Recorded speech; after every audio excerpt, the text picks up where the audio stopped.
오늘 이 17절의 내용부터 15장 17절의 내용부터 마지막 절까지 함께 보실 텐데 어떻게 보면 그 오늘의 전체 내용도 17절, 18절에 나와 있는 내용으로 지금 엘리바스의 주장의 근거가 어디 있는지, 그러니까 이게 우리가 늘 욥기를 보면서 어렵다라고 생각하는 부분이 그거예요. 과연 지금 뭐 욥이 됐든 그 친구들이 됐든 이제 오늘 본문이니까 엘리바스가 됐든 그가 말하는 내용이 틀렸느냐 그러니까 우리 하나님의 말씀에 비춰봤을 때 틀렸느냐 아니면 옳으냐에 대한 부분을 판단하는 것도 그렇게 쉬운 일은 아닙니다. 그러면서 동시에 과연 그럼 이들이 이렇게 말하고 있는데 욥도 뭔가 자신의 주장을 하고 있고 오늘 엘리바스도 자신의 주장을 하고 있는데 과연 그럼 그들이 그렇게 주장하는 그 근거를 어디에 두고 있는가를 찾아내는 것도 쉽지 않아요.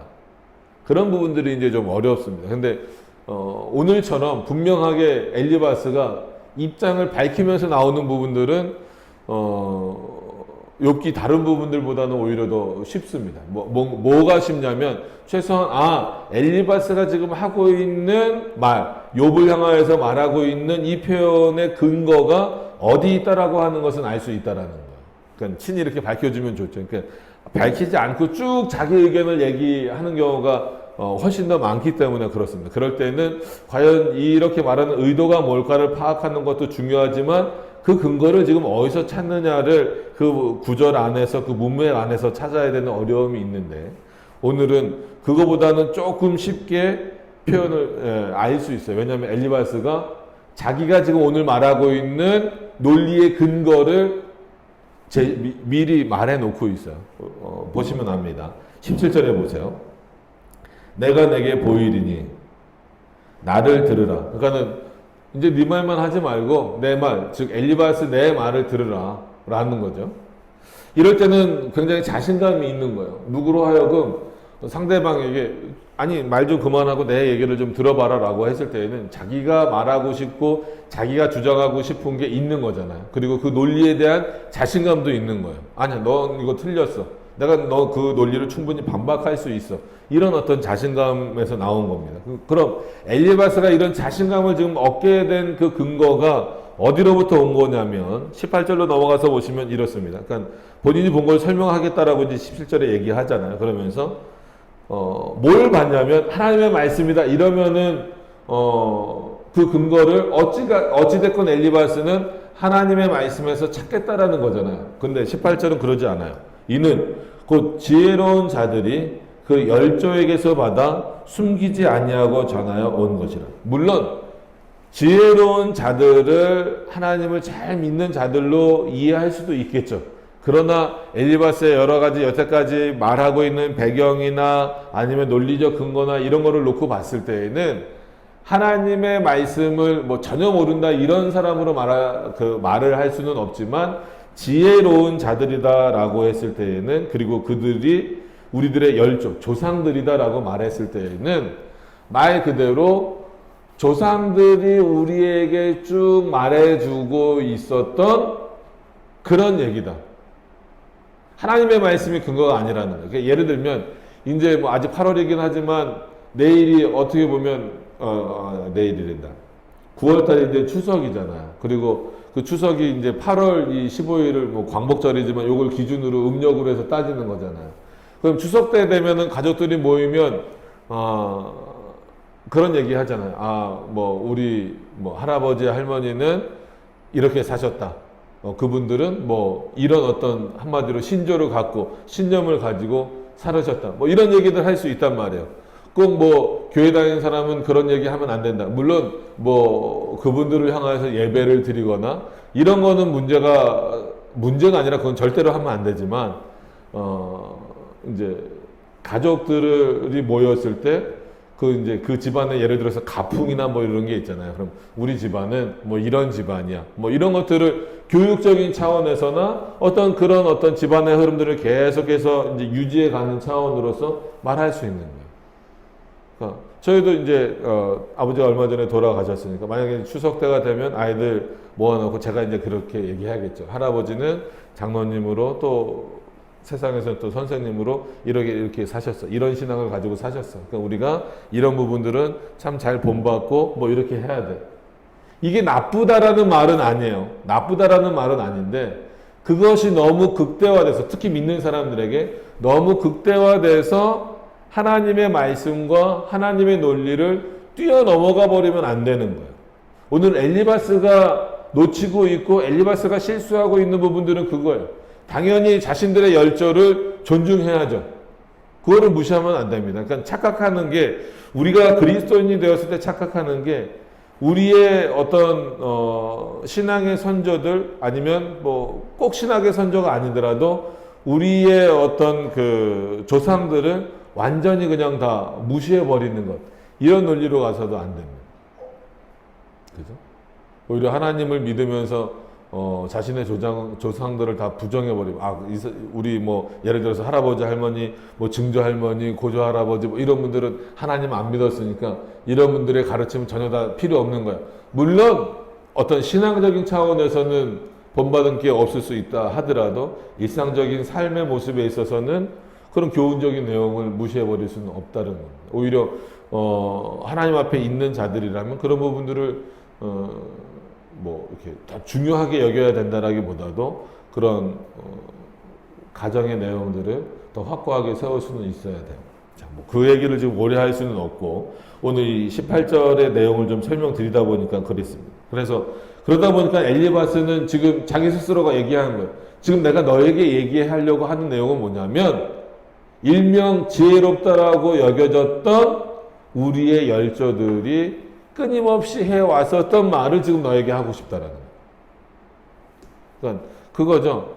욥도 계속해서 하나님의 말씀이라고 반박을 하고 있으니까 엘리바스는 그때부터 이제 여러 가지를 가져다 쓰는 거예요. 그리고 이미 엘리바스는 그 하나님의 말씀을 많이 말하고는 있지만 어떻게 보면 그 근거가 하나님의 말씀 자체라기보다도 그냥 그거를 이용하는 그런 내용들이 많았어요. 그래서 앞에 엘리바스가 말한 논리도 좀 인과응보 사상이다라고 우리가 비판하면서 좀 봤잖아요. 그럼 그 근거가 하나님에게서 온 건 아닌데 그럼 어딜까라고 했을 때 바로 오늘 본인 스스로가 밝히는 거예요. 우리 열조들이 그렇게 말했다. 근데 그들은 참 지혜로운 자다. 그러니까 이 한계를 뛰어넘어야 돼요. 그 지혜를 무시해서도 안 되지만 그 지혜가 누구 앞에서는 없어져야 됩니까?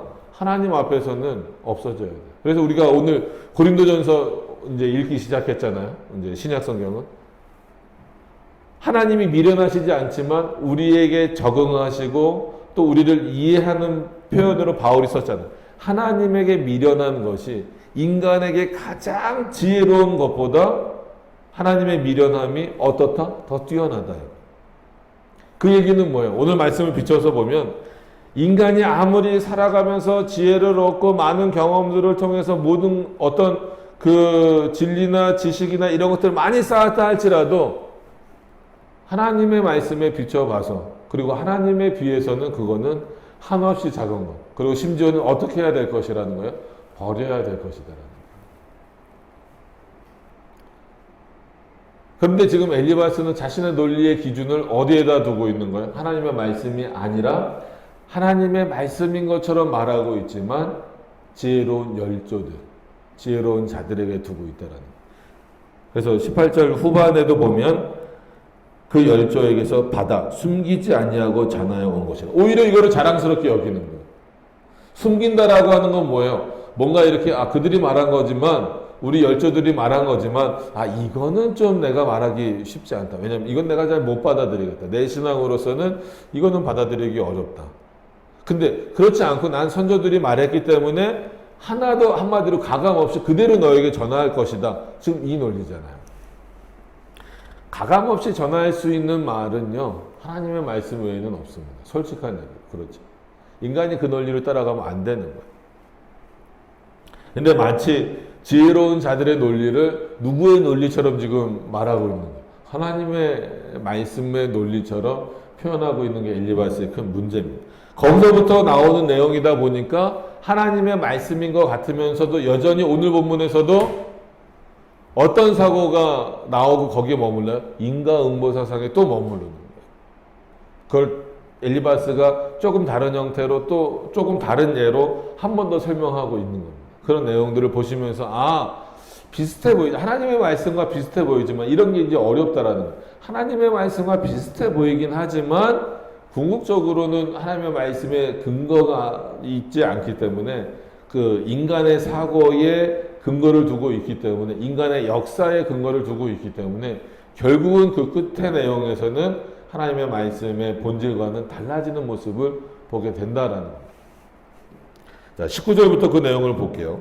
이 땅은 그들에게만 주어졌으므로, 그러니까 그들에게만이라고 하니까 지혜로운 자들과 그의 후손들이겠죠.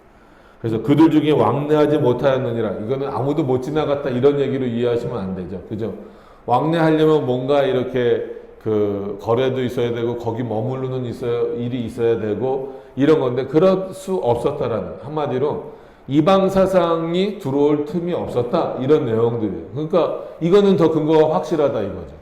그러니까 세상적으로 볼 때는 이것만큼 좋은 게 없잖아요. 왜냐하면 우리나라도 늘 강조하는 게 그거잖아요. 단일 민족, 그죠? 뭐 백이 민족 이런 거 많이 강조하잖아요. 요즘엔 뭐 워낙 많이 무너지긴 했지만, 그럼 우리는 다른 민족의 사고는 들어오지 않고 전통적으로 우리 대한민국에 이 한 민족의 사고가 있어. 이 땅은 그런 곳이야. 예를 들면 이제 그런 의미입니다. 그렇기 때문에 이거는 충분히 너에게 교훈이 될 만한 내용이다. 이게 이제 엘리바스의 주장입니다. 그러면서 하는 말이 20절부터 보시면 그 말에 이르기를 악인은, 그러니까 그 말이니까 이건 하나님의 말씀이라고 생각하면 안 돼요.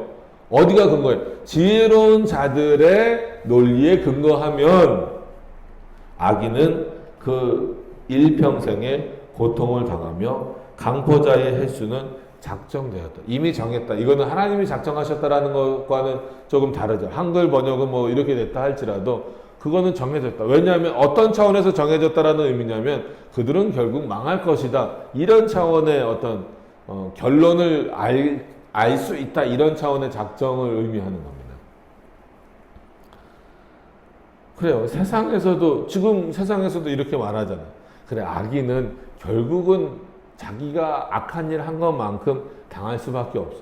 자기가 안 당하더라도 자기 후손이 당할 수밖에 없어.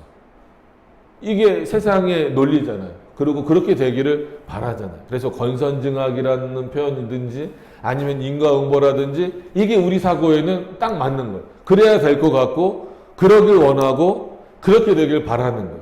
그래서 악한 자들이 오히려 잘 될 때는 좀 이렇게 마음이 아프지만 그들이 벌받거나 그들이 잘못되거나 하는 모습을 보면 한편으로는 솔직한 얘기로 어떻습니까? 통쾌하잖아요.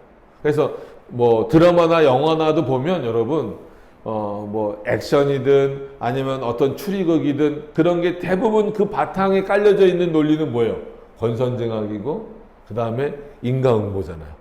그거를 좀 뭐 어떤 세상의 지혜로운 방법으로 그들이 그런 악에 대한 처벌을 받게 되든지 아니면 요즘에는 뭐 이제 악을 악으로 갚는 어떤 그런 약간 폭력적이고 또 뭐 이런 어떤 반사회적인 그런 내용이지만 오히려 그런 걸 더 통쾌하게 여긴단 말이에요. 그죠? 법으로 뭐 구속되고 막 이런 걸로 영화나 드라마가 끝나면 사람들은 뭔가 좀 아쉬운 거예요. 그래서 히어로물도 나오고 막 이러는 거잖아요. 막 그 법에서도 어떻게 해결을 못하는 그런 일이 있을 때 막 영웅으로 불리는, 그게 좀 좋은 모습이든 안 좋은 모습이든 영웅으로 불리는 인물들이 나타나서 막 그들을 막 벌주고 막 이런 모습을 보면 우리 안에 막 그 통쾌함이나 아니면 뭔가 맺혀져 있던 게 확 풀리는 느낌이 있잖아요. 마치 그런 마음이 엘리바스에게도 있는 거예요. 우리에게 있는 것처럼. 그러니까 그게 하나님으로부터 정말 정당하게 그 하나님의 말씀의 법으로 주어지는 것처럼 표현하고 있으면서도 엘리바스는 그런 것보다는 이렇게 악인이 벌을 받게 되고 궁극적으로 그들의 끝이 멸망이다라고 하는 것은 이미 지혜로운 우리 열조들이 다 말하고 있는 것이다 라는 거죠. 21절에 그 귀에는 놀라운 소리가 들리고 그 형통할 때 멸망시키는 자가 그에게 임하리니, 아무리 그가 형통하고 있다 할지라도 궁극적으로 그들은 멸망할 것이다라는. 그러니까 이 엘리바스의 문제는 이거라고 계속 말씀을 드린 게 지금 누가 보더라도 욥은 이 엘리바스의 기준으로 놓고 봐도 그렇고 세상의 기준으로 놓고 봐도 그렇고 어떻습니까? 날씨가 더워서 졸려요? 어떻습니까? 어떤 논리예요? 어떤 상태처럼 보여요? 한마디로 뭔가 잘못해서 형벌을 당한 상태처럼 보이잖아요. 그러니까 엘리바스는 그걸 주장할 수밖에 없는 거예요. 지금 너의 상태를 봐라. 너가 형통할 때 이미 너에게는 뭐가 준비되어져 있다? 이런 멸망이 준비되어져 있고 이런 환난과 고난이 준비되어져 있다. 왜냐하면 네 안에 뭐가 있기 때문에 죄가 있기 때문이다라는 거. 그래서 궁극적으로 이미 너는 그 죄를 회개하지 않았고 심지어 너는 그 죄를 인식하지도 못하고 그것을 죄라고 여기지도 못하고 회개하지도 않고 또 변명만 늘어놓으니까 결과적으로 지금 너가 이렇게 형벌을 받는 것은 고난 가운데 있는 것은 우리 지혜 있는 선조들의 말을 비춰봤을 때 너는 합당한 형벌을 받고 있는 거다라는 거예요.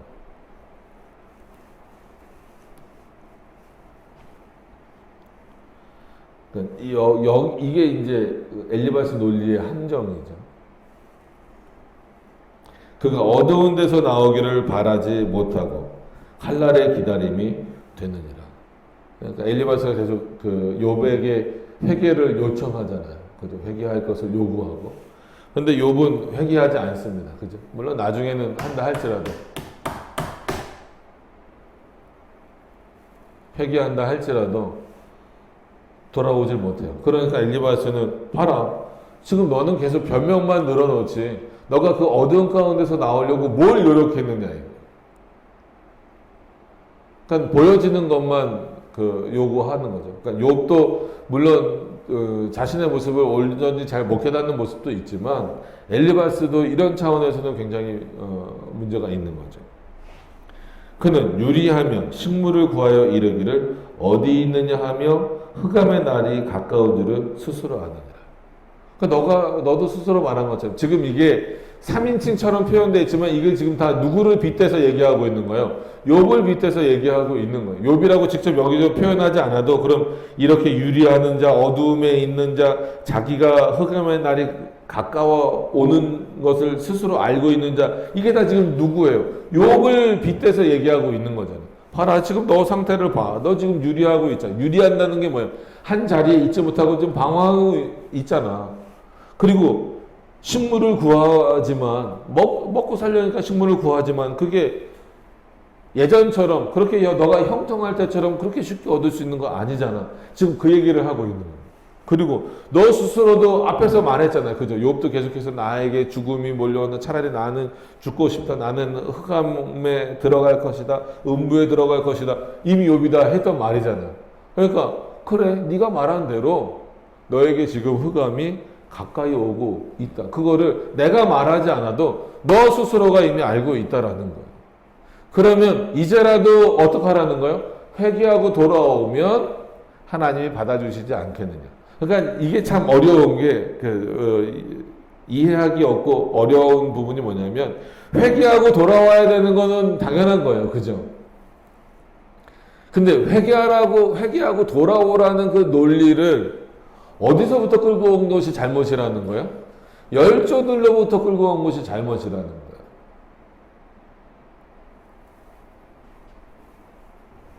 하나님의 말씀에 근거해야 됩니다.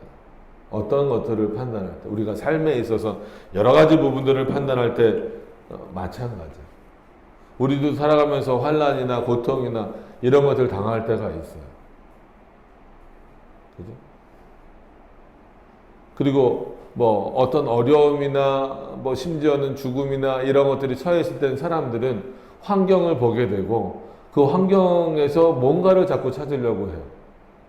아, 뭐 때문에 이랬을까? 이렇게 안 좋은 일이 닥친 거는 무슨 일 때문일까? 뭐 할까? 그러니까 세상 사람들은 어떻게 따라갑니까? 세상의 논리를 그냥 따라가는 거예요. 무슨 뭐 수맥을 찾든지 아니면 뭐 조상의 뭐예요 무덤을 잘못 지어서 그런가? 아니면 뭐 집터가 안 좋아서 그런가? 이런 것들로 찾아가는 이게 어떻게 보면 열조의 지혜들이에요. 그죠? 열조의 지혜들이고 열조들이 해왔던 얘기들이란 말이에요. 뭐 할 때 뭐 집은 남향으로 져라, 뭐 어디다 져라, 아니면 뭐 이사하는 것도 손 있는 날 이사하는 거예요, 손 없는 날 이사하는 거예요. 하여튼간 우리는 그거에 신경 쓰지 않지만 사람들은 일일이 그런 거 다 신경 쓰잖아요. 그리고 뭐 터가 어떠느니 뭐 하느니 뭐 그래서 뭐 복이 들어오라고 뭘 붙여놓기도 하고 아니면 뭐 그 악이 들어오지 말라고 무슨 뭘 붙여놓기도 하고 집에 뭐 북어 대가리 위에 붙여놓기도 하고 뭐 동지 팥죽 하는 날은 뭐 지나긴 했지만 그거 해놓으면 밖에다 놓기도 하고 이런 문화 안에 들어와 있는 열조들의 지혜라고 표현되어지는 내용들이 결국 그 근거가 돼버리는 거예요. 봐라, 지금 너가 이렇게 된 것은 이런 일 때문 아니야. 여기서 좀 원인을 찾아라. 그리고 그런 것들을 다 없애면 괜찮아지느냐는. 그거를 어떤 회개나 돌이킴의 방식이라고 생각하시면 안 됩니다. 근데 은근히 그리스도인들 중에서도 그래요. 물론 내 상황을 돌아보고 내 환경을 돌아와서 내가 하나님의 말씀대로 살지 못하는 부분들을 바꾸고 올바르게 바꿔나가는 일은 상당히 중요한 거예요. 그러나 그것이 하나님의 말씀과 멀리 떨어져 있는 것이다라고 하면은 거기서 원인을 찾아서는 안 된다라는 거예요. 그럴 때일수록 뭔가 우리를 더 혼란케 하는 일이 있을 때일수록 어디서 더 원인을 찾아야 됩니까? 하나님의 말씀에서만 찾으려고 애를 써야 돼요. 근데 욥도 솔직히 그런 애를 안 썼잖아요. 안 쓰는 게 보이잖아요. 엘리바스도 마찬가지예요. 뭔가 좋은 표현을 하는 것, 그러니까 정당한 표현을 하는 것 같고 옳은 표현을 하는 것 같은데 오늘 자기가 말한 것처럼 그 근거가 정말 하나님의 말씀이 아니라니까요. 왜냐하면 24절부터 보면 본인도 엘리바스 본인도 계속해서 하나님이 누구시다라고 하나님 앞에 어떻게 해야 된다라고 말을 해요. 근데 이미 자신의 근거를 드러내 버렸기 때문에 이 말씀에 그렇게 신뢰할 수가 없다라는 겁니다. 자, 24절 또 보세요. 환난과 고통이 그를 두렵게 하며 싸움을 준비한 왕처럼 그를 쳐서 이기리니. 그러면 환난과 고통이 두렵게 하는데 그거를 그럼 싸워서 이겨야 될 거 아니냐 이거예요. 그러니까 욥에게 하는 말이에요. 너 지금 환난과 고통이 너에게 닥쳤는데 그럼 죽을 때까지 그러고 있을 거냐? 싸워서 이겨야 되지 않느냐? 그럼 너를 싸워서 이기게 할 그 내용은 25절에 보면 굉장히 어떻게 보면 맞는 말이죠. 이는 그 손을 들어 하나님을 대적하며 교만하여 적는 자를 배반합니다. 너가 그 싸움에서 이기지 못하고 있는 이유는 지금 뭐냐면 너가 손을 들어서 하나님 앞에 나아가는 것이 아니라 오히려 손을 들어서 하나님을 뭐 했다? 대적하고 있다.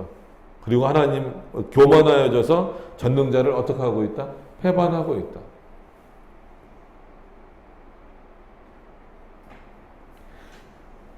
다시 말씀드립니다.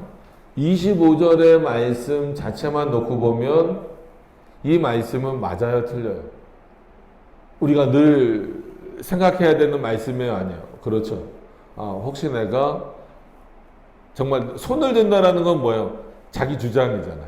그러니까 자기 논리, 자기 어떤 그 가지고 있는 모든 사고들 그런 것들로 인하여서 자기에게 축적되어진 역사, 지식들 뭐 이런 내용들을 전부 다 포함하는 거잖아요.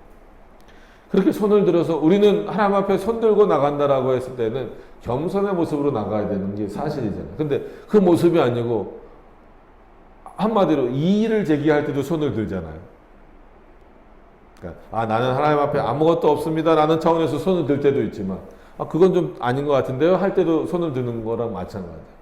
손을 들고 하나님 앞에 교만할 때가 솔직히 많이 있잖아요. 오히려 그 스스로 교만해져서 그게 지식이 됐든 어떤 경험이 됐든 그런 것들로 인하여서 전능자를 배반할 때도 그 말씀이 틀렸다라든 하나님의 말씀이 늘 옳은 건 아니다 이런 논리로 가는 경우가 많잖아요. 그러면 이 25절에 해당되는 사람은 물론 욥도 마찬가지입니다. 그죠? 여기서 자유로울 수는 없어요. 그럼 엘리바스 그죠? 어떻게 보면 엘리바스 자신이 제일 많이 걸리는 표현을 누가 해버린 거예요? 자기 스스로가 하는 거예요. 이렇게 이런 표현을 엘리바스는 쓰면서 어떤 마음일 것 같아요? 엘리바스는 나는 이 말씀에 걸리지 않는다는 거예요. 왜? 나는 하나님의 말씀을 어기지 않았다. 오히려 열조들의 말을 듣고 그 열조들을 따라가면서 나는 하나님을 잘 섬기고 있다. 근데 내가 보기에 욥은 열조들의 그 내용을 몰랐기 때문에 오히려 스스로 교만해져서 하나님을 대적하고 있다. 지금 이런 논리로 가는 거예요. 그러니까 이 논리는 틀렸다라는 겁니다. 어떤 의미인지 아시겠어요? 그래서 특히나 뭐 다른 성경은 그렇지만 욥기는 한 구절만 따서 어디에 이렇게 사용하는 그런 내용은 굉장히 조심해야 된다라는 거예요. 자, 26절에 그는 목을 굳게 하고 두터운 방패로 하나님을 치려고 달려가나니. 욥이 이 정도는 아니잖아요.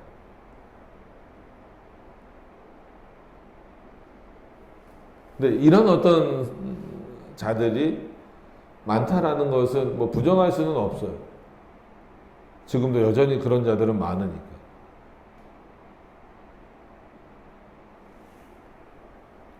그들은 왜 그러냐면 그러면 그 얼굴에는 살이 찌고 허리에는 기름이 엉기었다. 그게 뭐예요?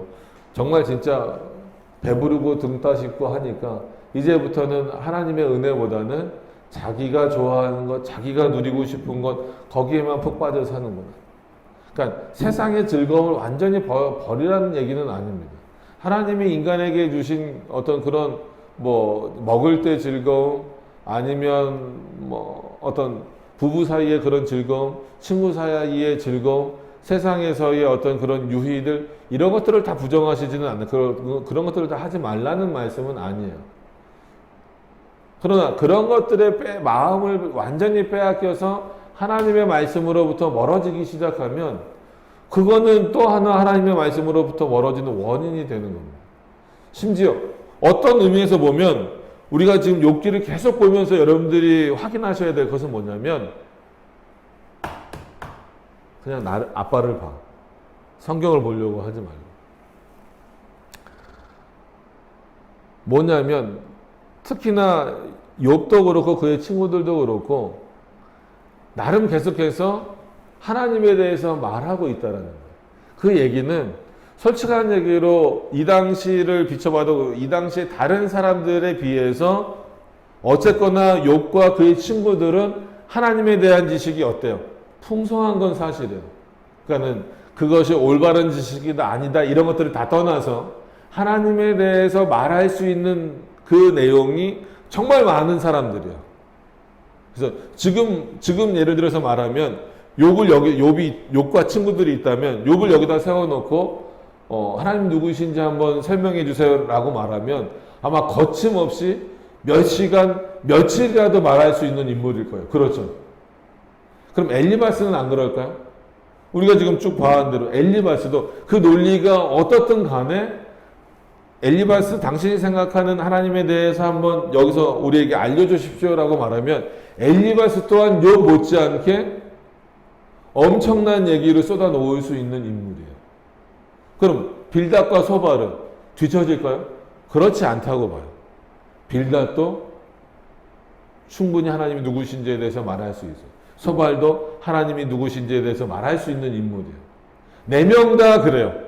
욥도 그렇고 그 친구들도 그렇고 전부 다 하나님에 대해서는 그래 나는 하나님에 대해서 충분히 이렇게 전할 수 있고 말할 수 있어라고 하는 뭐가 있어요? 자신감이 있는 인물이에요. 한마디로 말하면.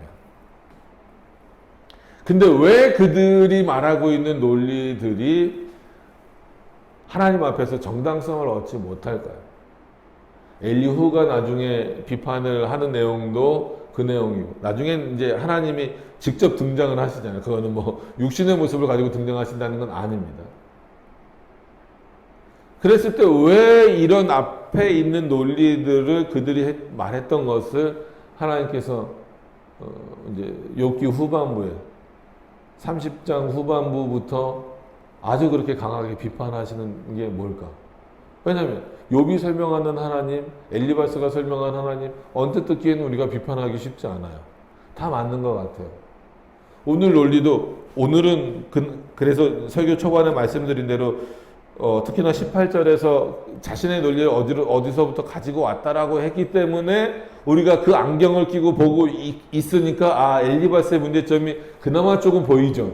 근데 아마 18절에 대한 표현이 없이 오늘 그냥 쭉 엘리바스가 표현을 했다라고 한다면 또 오늘 우리도 굉장히 헷갈렸을 거예요. 이거 다 맞는 얘기인데 지금 엘리바스가 하는 얘기 중에 뭐가 틀렸지?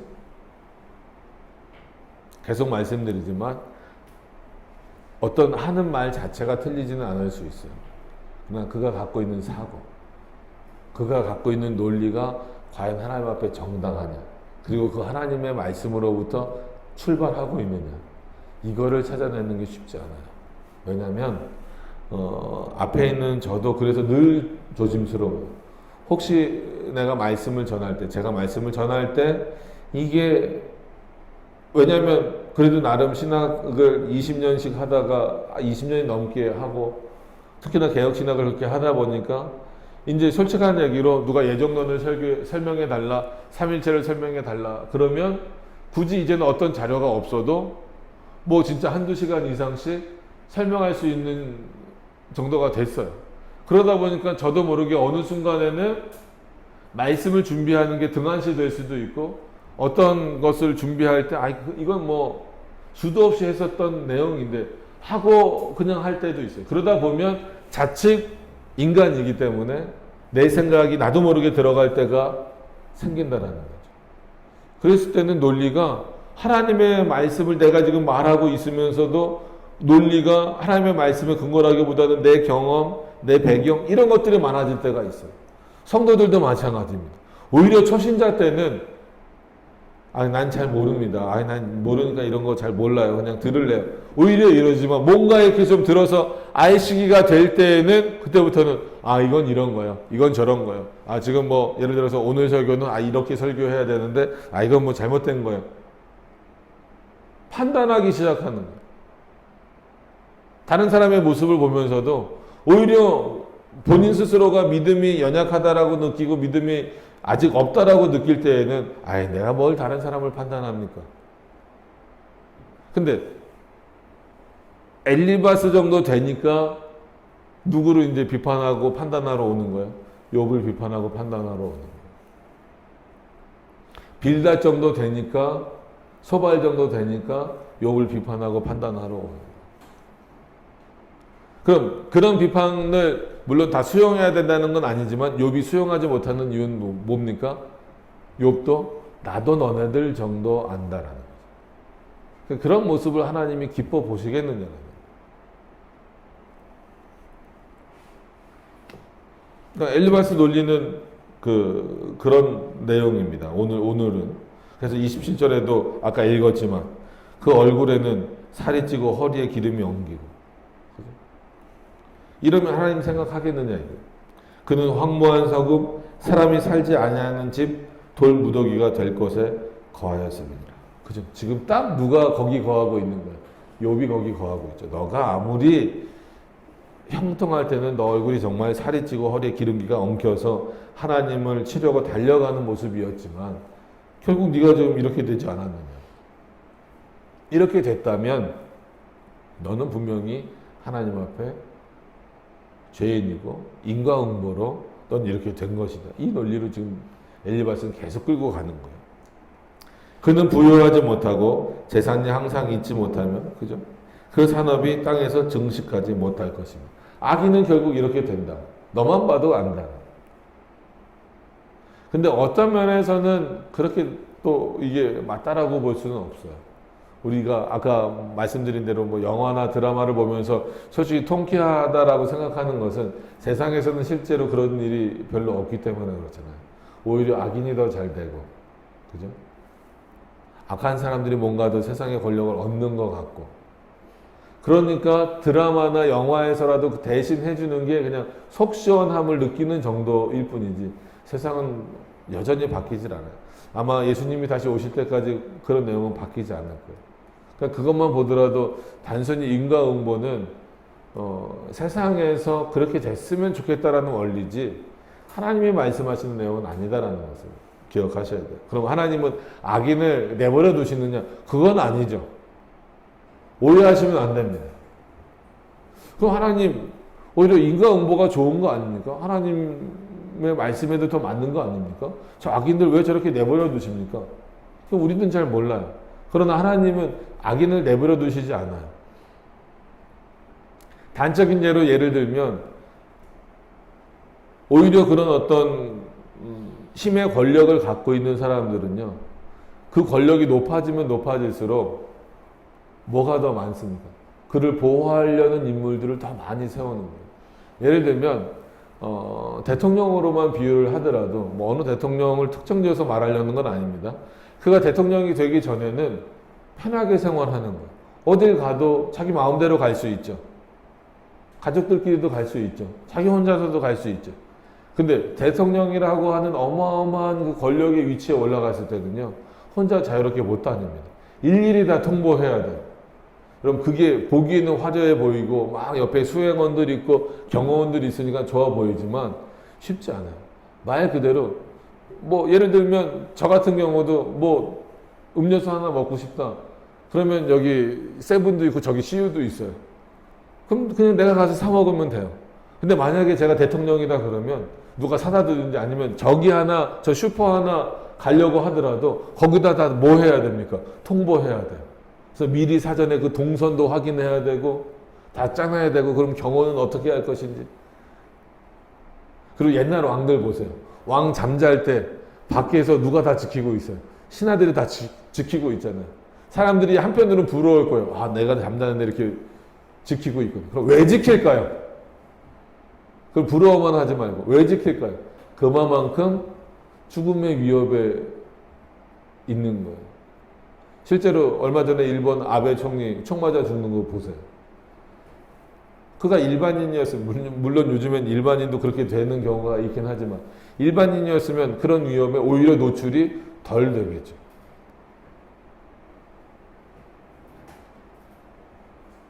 그러니까 대통령이 이동할 때 수많은 사람들이 따라다니는 것을 보세요. 왜?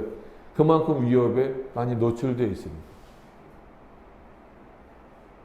세상의 권력도 그래요. 뭐 요즘에 그 보안시설 해놓는 것도 보세요. 저희 집은 보안시설 같은 거 안 해놔요. 뭐 들어가봤자 가져갈 것도 없잖아요. 근데 집 안에 막 금괴가 엄청나게 있고 재물이 엄청나게 있으면 그때부터 불안해지죠. 뭐 해야 돼? 막 2중, 3중으로 뭐 보호막을 쳐놓고 그런 보안 시스템도 해놓고 그것도 불안하니까 막 건장한 어떤 경호원들도 해놓고 그게 세상이에요. 제가 이런 말씀을 드리는 것은 뭐냐면 이미 어떻게 보면 인과응보보다는 인과응보랑은 비교될 수 없을 만큼 하나님께서는 그들에게 부자들이 다 악하다라는 말은 아니지만 그런 것들을 가졌다라고 해서 마음이 편해지는 게 아니에요. 오히려 더 불안한 거예요. 여러분 보세요. 그런 불안한 삶을 살아가게 하는 거예요. 그래서 가끔 우리가 뭐 그런 뭐 영화나 이런 것들을 보면 진짜 말 그대로 장수들은 늘 옆에 뭘 놓고 자요. 잠을 잘 때도 머리맡에 칼을 놓고 자잖아요. 아니면 총을 놓고 자든지. 그거에 잠이 잘 오겠어요? 그래서 실제로 누가 야밤에 자신을 치러 오면 일어나서 막 속옷이라고 하긴 뭐 잠옷 같은 거 입고 나가서 막 총 들고 나가고 칼 들고 나가고 그게 얼마나 불안한 삶이에요. 바꿔 말하면 하나님이 우리에게 주시는 평안 중에 잠도 있어요. 그죠? 근데 그 사람들은 그런 평안을 누립니까? 못 누립니까? 못 누려요. 많은 걸 가져면 가졌을수록 오히려 그게 더 평안할 것 같죠? 그렇지 않습니다. 그럼 그 사람은 이미 여전히 많은 것들을 누리고 있다 할지라도 그 마음 가운데에서 평안을 빼앗겨 버린 거예요. 충분히 고통을 느끼고 있는 거예요. 우리가 생각하지 못하는. 그러니까 인과응보하고 비교가 되지 않는 거죠. 자, 흑암한 데를 떠나지 못하리니 불꽃이 그 가지를 말릴 것이라. 하나님의 입김에 그가 떠나리라. 마치 하나님은 그냥 죄인을 완전히 그냥 소멸시키는 분처럼 이렇게 표현을 하잖아요. 그러니까 왜 이렇게 엘리바스의 사고에 하나님은 그런 분이다라고 합쳐졌을까요? 인과 음보가 그 기본에 깔려 있으니까 그 역할을 누가 해줬으면 좋겠다라는 거예요. 엘리바스 입장에서는 하나님이 해주셨으면 좋겠다라는 거예요. 그러니까 이게 우리 안에서 좀 빠져나가야 될 내용이에요. 우리가 갖고 있는 내용 가운데 하나님을 얹어버린 거예요. 그래서 하나님이 이렇게 해주셨으면 좋겠다. 하나님은 이런 분이야. 하나님은 이렇게 하시는 분이야가 아니라 내가 이미 갖고 있는 거예요. 내가 예를 들어서 저 사람이 미워요. 그 미워하는 감정에 뭐가 덧대어진 거예요? 하나님이 덧대어져 버린 거예요. 하나님이 저 사람을 어떻게 해주셨으면 좋겠다. 이 마음이 커버리는 거예요. 하나님은 어떻게 하시는 분이다. 그 일을 어떻게 처리하시는 분이다. 그건 관심 없어요. 참 이게 문제죠. 그건 관심 없어요. 그냥 내가 저 사람이 미우니까, 내가 판단할 때 욥은 죄인이니까 하나님은 욥을 향해서 이렇게 해주셨으면 좋겠다가 여기 나오는 거예요. 그래서 저는 개인적으로 물론 이제 15장 오긴 했지만 보면서 욥이나 그 친구들이 약간 욥의 친구들이 욥이 정말 회개하기를 바랄까? 그런 생각이 점점 들 때가 있어요. 오히려 뭐 쌤통이다까지는 아니지만 욥이 저렇게 하나님으로부터 형벌을 받는 것은 정당한 거야. 당연한 거죠. 그래, 그렇게 형벌을 받아야 그게 당연한 거죠. 오히려 좀 이런 생각이 좀 많은 것 같아요. 정말 욥을 사랑해서 욥을 걱정해서 너 빨리 회개하고 이제 다시금 하나님 앞에서 그 회복함을 좀 누렸으면 좋겠다. 이런 마음은 별로 없는 것 같아요. 오늘도 인과응보 사상에 하나님의 말씀을 그냥 얹은 결과물들이 뭐예요? 너를 소멸하실 것이다. 31절에 그는 스스로 속아 허망한 것을 믿지 말 것은 허망한 것이 그의 보응이 될 것입니다. 그죠? 뭐 세상에선 그래요. 허망한 거 아무리 쫓아가 봤자 그 끝은 허무하잖아요. 그래서 운동선수도 그렇고 어떤 연예인들도 그렇고요. 이건 일반 사람들도 많지만 그런 사람들에게 박탈감이 더 커요. 그래서 가끔 인터뷰하는 거나 이런 걸 보시면 예를 들어서 뭐 가수들이 가장 허탈해지고 허무해질 때가 언젠지 아십니까? 뭐 100%는 아니지만 대부분 인터뷰하고 나면 인터뷰할 때 뭐 어떨 때 그런 마음이 느끼냐면 막 화려하게 막 몇천 명, 몇몇 명씩 앞에서 콘서트나 이런 거를 하고 났을 때 그때는 막 이제 흥분이 가라앉지 않으니까 그런데 그 다음날 일어나면 어떻대요? 그 마음이 공허하다는, 허무하다는. 그러니까 채워지질 않는 거예요. 그러니까 뭐 마약을 하든 심지어 그래서 그렇게 유명한 사람들이 부를 많이 얻었음에도 자살하는 거예요. 뭐가 채워지지 않으니까. 근데 저는 뭐 워낙 야구 좋아하니까 이렇게 하면 막 우승하고 막 이러면 팬들도 기쁜데 선수들은 얼마나 기쁘겠어요. 근데 이렇게 인터뷰 해보면 예를 들어서 이제 기자가 묻는 거예요. 우승의 기쁨이 어느 정도 갑니까?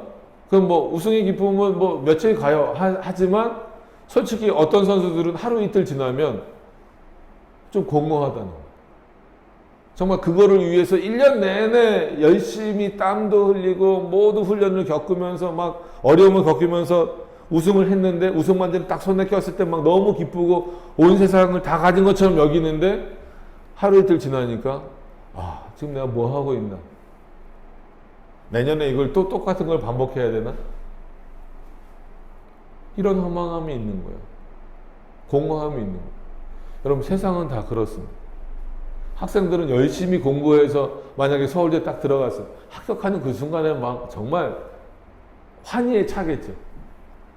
근데 그게 며칠이나 갈까요?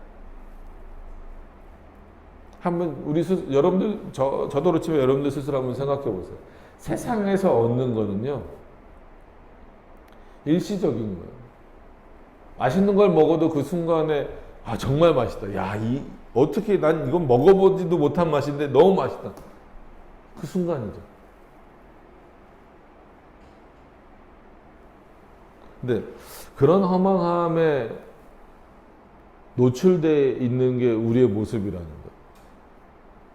거예요. 그러니까 오히려 그럼에도 불구하고 그 허망함을 계속 그 세상이 주는 허망함을 누리려고 오히려 하나님의 말씀을 밀어내는 경우가 많아요. 그리스도인들로서 한번 깊이 생각해 봐야 될 내용입니다. 그의 날이 이르기 전에 32절입니다. 그 일이 이룰 것인지 그 가지가 푸르지 못하리니. 아예 단정져 버려요. 이미 너는 회개하지 않으면 인과응보는 이렇게 나타날 것이다. 하나님의 그 어떤 그 심판의 날이 이르러 버리면 33절에 포도 열매가 익기 전에 떨어진. 여러분 포도 열매도 그렇지만 모든 열매가 익기 전에 떨어지면 그 한마디로 낙과라 그러죠. 낙과가 돼버리면 상품의 가치도 없고 맛도 없고 또 특히나 뭐 익은 다음에 떨어지면 그나마 뭐 좀 맛은 있을 수 있겠지만 익기 전에 떨어지면 아무리 좋아하는 아무리 좋은 맛을 내는 것이라 할지라도 제대로 된 맛을 낼 수가 없죠. 감람꽃이 곧 떨어짐 같으리라. 그러니까 너가 아무리 포도나무라고 외치고 감람나무라고 외쳐도 그게 일찍 져버리고 익지 못한 상태에서 없어져 버리면 그게 너에게 무슨 유익이 있겠느냐. 34절에 사곡한 무리는 결실이 없고, 그죠? 어떤 면에서는 맞아요. 그 결실이 하나님 앞에서 의미 없다라는 것으로 해석되어질 수도 있어요. 그리고 조금 더 자세하게는 이런 것들은 이제 사곡한 무리는 결실이 없다라고 하는 것은 자식이 없다, 자녀가 없다, 후대가 없다, 그걸 끊어버린다 이런 의미도 이제 있어요. 뇌물을 받는 자의 장막은 불탈 것이다. 그러니까 이게 어떻게 보면 선조들의 놀리면서도 그러길 바라는 마음이 있는 거죠. 물론 하나님도 악인들을 이렇게 형벌을 내리실 때 이런 방식을 쓰시기도 합니다. 그러나 꼭 그렇게 하시는 분은 아니라는 거죠. 아까 말씀드린 대로 이것 말고도 하나님은 그들의 마음 가운데 평안을 주시지 않는 것 자체가 그들은 이미 이 땅에서 엄청난 고난을 받고 있는 거예요. 우리가 그걸 잘 깨닫지 못하고 있을 뿐이죠. 그들은 악한 생각을 베고, 그러니까 이렇게 어미가 아이를 베듯이, 어머니가 아이를 베듯이 벤다라는 베고 불의를 낳은. 그러니까 그 결과물은 뭐겠어요? 불의를 낳는 거예요. 악한 생각의 결과는 불의겠죠. 마음의 괴유를 예비한다 하였다.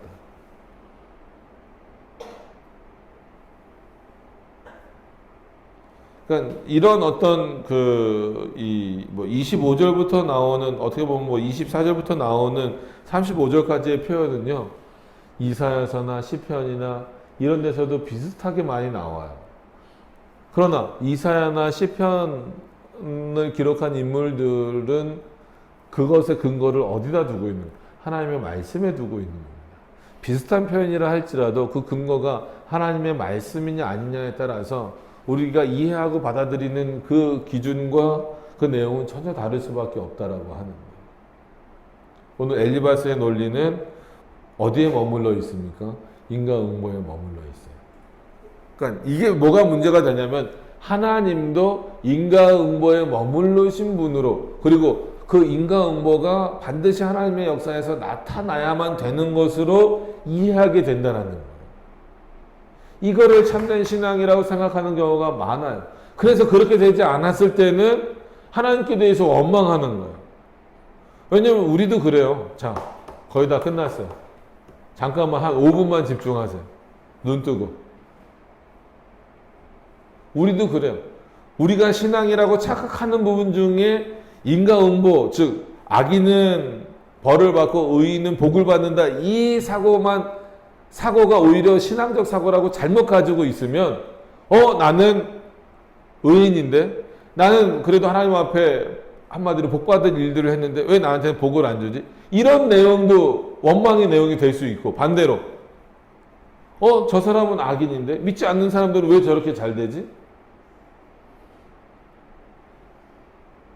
그런 어떤 사고로 하나님의 말씀을 보니까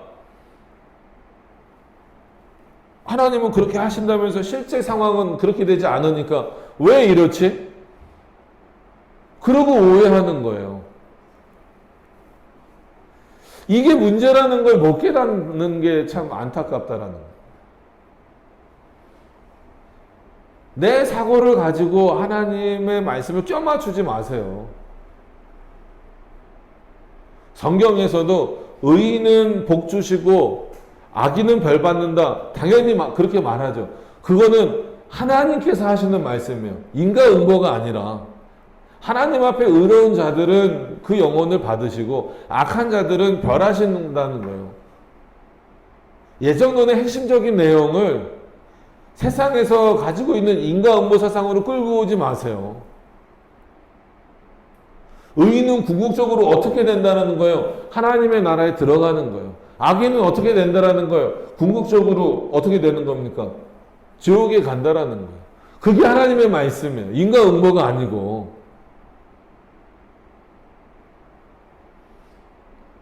그 말씀을 왜 자꾸 이 땅에서만 뭔가 해결할 걸로 끌고 오냐는 거예요. 오늘 엘리바스도 자꾸 그러잖아요. 근데 우리 안에서도 그래요. 우리 안에서도 여전히 난 하나님을 잘 믿어 라고 하면서도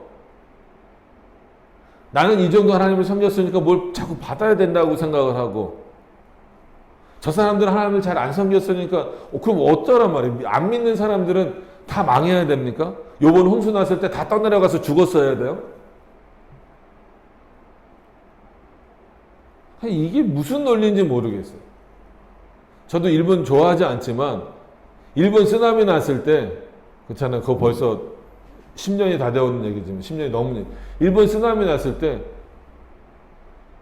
오히려 세상 사람들은 그래 일본이 밉지만 참 그 쓰나미로 수해를 입고 또 많이 죽은 그것에 대해서는 참 안타깝고 불쌍하다 이런 생각을 많이 갖는데 오히려 교회는 그때 목사님들이 한참 뭐라 그랬는지 알아요? 일본은 우상덩어리라 그랬다라는 거예요. 인도네시아 발리에서 쓰나미 나서 엄청나게 많이 죽었죠. 그때요 우리나라 신혼여행 간 사람들도 많이 죽었어요. 그 쓰나미 때문에 산으로 기어 올라가지 않은 사람들 빼고는 거의 다 죽었어요. 그때도 온 세계에서 애통하고 참 안 됐다 구호도 해주고 막 이러는데 교회에서는 또 뭐라 그러냐면 우상의 나라라는 거예요. 그럼 요번에 우리나라 강남은 우상 덩어리입니까? 정신 차려야 돼요. 한국교회가 좀 정신 차려야 돼요.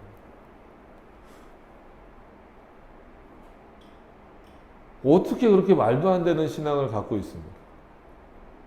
그러면 목사가 암에 걸려서 일찍 죽는 거는 목사가 가다가 교통사고 나서 죽는 거는 그럼 어떤 사람도 또 비꼴 거예요. 목사긴 하지만 성령을 못 받았다고.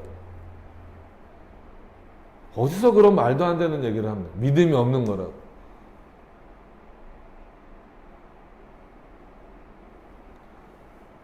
여러분 오늘 말씀을 보시면서 혹시 내 안에는 뭐 단순히 인과응보 사상이 있냐 없냐 이거를 확인하시는 게 아니라 내 안에는 혹시 하나님의 말씀인 것처럼 내가 착각하고 있는 잘못된 사고들은 없는가를 좀 확인하셔야 돼요. 오히려 그게 저와 여러분들의 신앙의 성장 그리고 바른 신앙을 갖는 것을 막을 때가 많이 있기 때문에 그렇습니다.